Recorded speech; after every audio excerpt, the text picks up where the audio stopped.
As-tu déjà pensé pourquoi tout d'un coup tous les dragons ont été effacés de l'histoire et personne n'en parle et après 1841, ils ont mis le mot dinosaure dans le dictionnaire?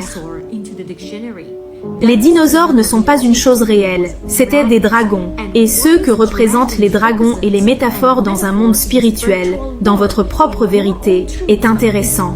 Regardez ceci, mon énergie Kundalini est comparable à un serpent.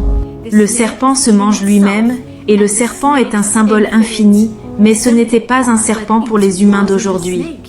Pour les humains d'aujourd'hui, c'est un serpent, mais pour nous, nous étions si puissants que nous étions des êtres semblables à des dieux, et nous nous représentions d'une manière métaphorique et symbolique comme des dragons, et regardez ceci.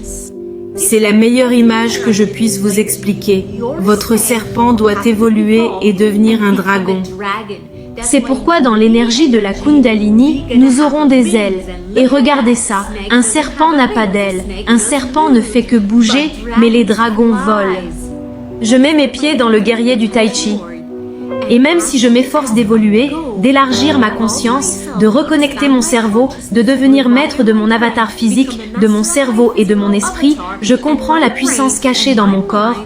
Autant je comprends le pouvoir caché en moi, autant je trouve mon dragon. C'est pourquoi ils le changent en serpent de toutes les façons possibles. Mais nous étions un dragon. C'est pourquoi les gens avaient l'habitude d'être très élevés, parce qu'ils étaient à un niveau de conscience plus élevé. C'est pourquoi, dans l'Égypte ancienne, on les appelait dieux et déesses. Écoutez, je ne dis pas que toutes les histoires ont été modifiées parce qu'on ne peut pas retirer la signature de la source de sa propre création, d'accord? C'est ce que je veux dire.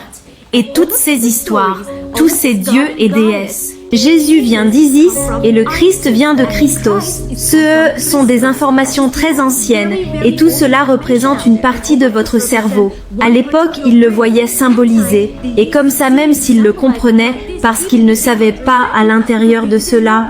Nous avons un cerveau né. Moïse vient du nez quand votre cerveau gauche et votre cerveau droit se séparent. C'est pourquoi non, Moïse a séparé deux océans l'un de l'autre et même dans le Coran, il est dit océan séparé et après ils ont dit non, ils parlent de l'océan séparé de ce non. Ils parlent tous de métaphores symbolisées et cela n'a pas d'importance qu'elle soit réelle ou non. C'est une histoire. La création elle-même se comprend à un niveau de conscience différent et elle se comprend elle-même à un niveau de conscience différent. Toutes ces choses sont l'histoire de moi et de toi, l'histoire de l'être humain, l'histoire de l'évolution. Nous devons évoluer et le seul moyen est de le faire.